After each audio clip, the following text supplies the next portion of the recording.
Salut les bricolos! Aujourd'hui, on s'attaque au solivage de la deuxième partie de plancher.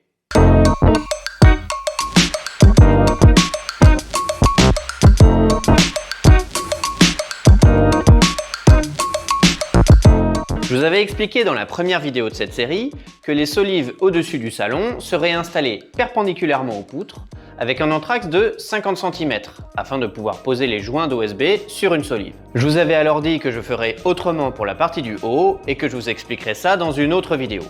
Je sais, le suspense est insoutenable. Alors voici la problématique. Les solives de la partie du haut seront perpendiculaires à celles de la partie du bas.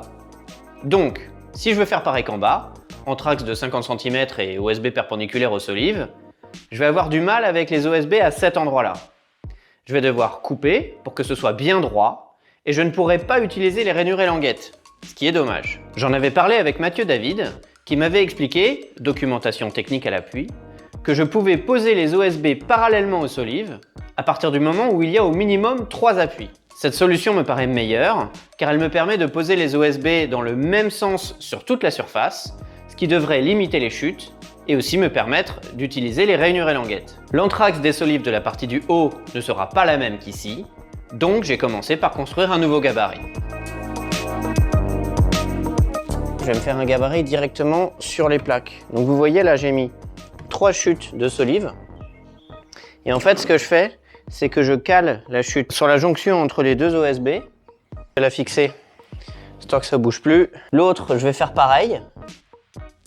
Et celle-ci, je vais la caler parfaitement au milieu.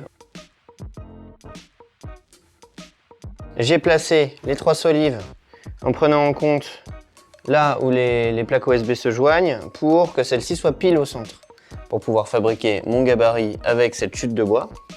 Donc elle est un peu abîmée ici, donc je vais aller la reprendre à l'atelier pour que ce soit parfaitement droit.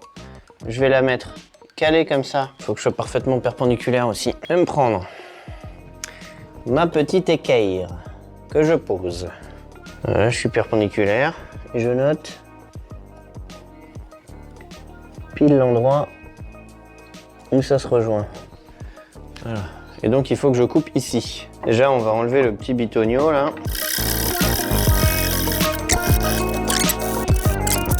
Là donc j'ai mon trait qui est pile sur ce trait. Et normalement avec un peu de chance, sauf que la scie japonaise, elle est trop petite.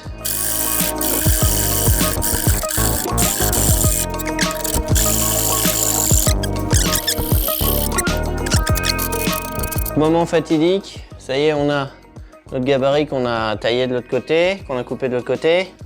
Et maintenant, est-ce que c'est bon? Oh, ça m'a l'air pas mal. Ouais. Ouais, c'est pile à la bonne taille. Et là, on a notre gabarit qui est nickel. Ça c'est cool.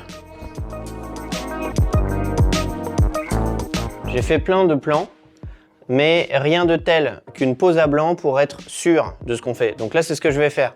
J'ai monté pas mal de solives, je vais les poser à blanc pour vérifier mes entraxes, vérifier le nombre de solives exact, vérifier tout. J'ai plusieurs problématiques. La première c'est que le mur qui est là n'est pas parallèle au mur qui est là. Et évidemment, celui-là n'est pas perpendiculaire à celui-là, il n'est pas perpendiculaire à celui-là non plus. D'ailleurs, celui-là n'est pas tout à fait droit. Il fait comme ça, puis comme ça. Ça, c'est un premier problème. Le deuxième, c'est que je ne pourrais pas mettre de solives ici. Parce que vous voyez là, c'est la ferme de charpente. Donc, je ne vais pas pouvoir aller maçonner dans le mur au niveau de la ferme de charpente. Donc, il va y avoir une solive dans la continuité de la poutre ici.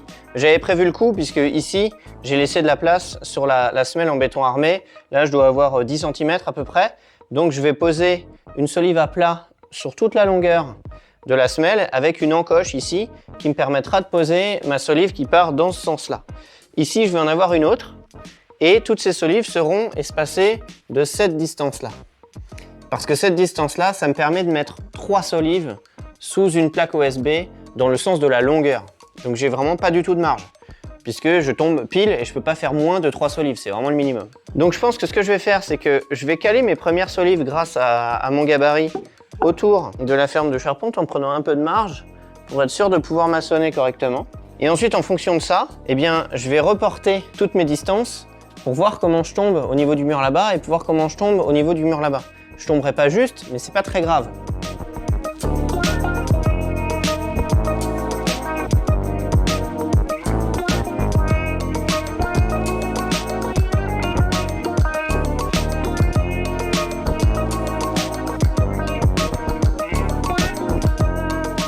J'ai fait un test au hasard, j'ai posé celle de gauche à 6 cm. Après, j'ai utilisé le gabarit pour mettre au bon écart toutes les solives dans ce sens-là et toutes les solives dans ce sens-là. Et là, je me suis rendu compte qu'en fait, j'avais un écart très faible ici, comme c'est toujours le cas maintenant, et très faible là-bas aussi.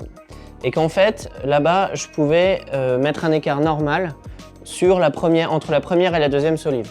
La première solive, elle est parallèle au mur, qui lui n'est pas parallèle aux poutres.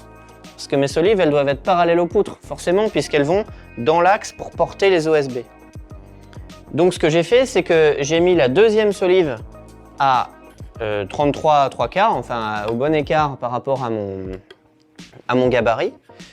Et la deuxième solive que vous voyez là-bas, je l'ai mise perpendiculaire à un trait qu'on a tracé au cordeau, qui lui-même est perpendiculaire aux poutres.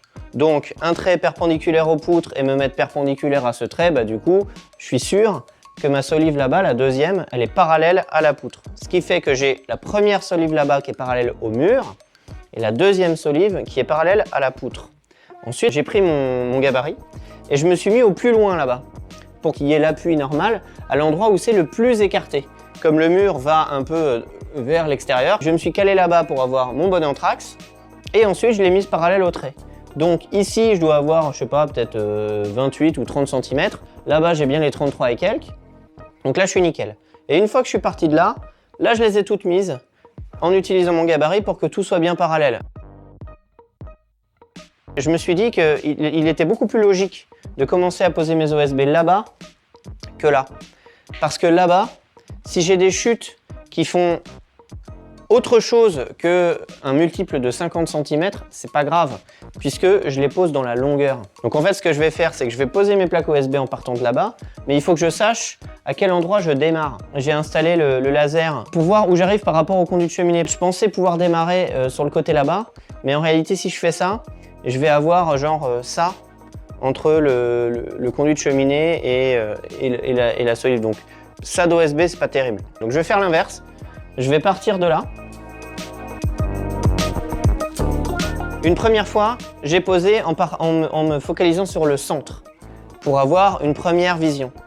Ensuite, je me suis rendu compte qu'en partant de là-bas, j'allais avoir une pose parfaite. Mais pour être sûr d'être nickel, j'ai été obligé de tout enlever pour tracer au cordeau la ligne qui est perpendiculaire aux poutres.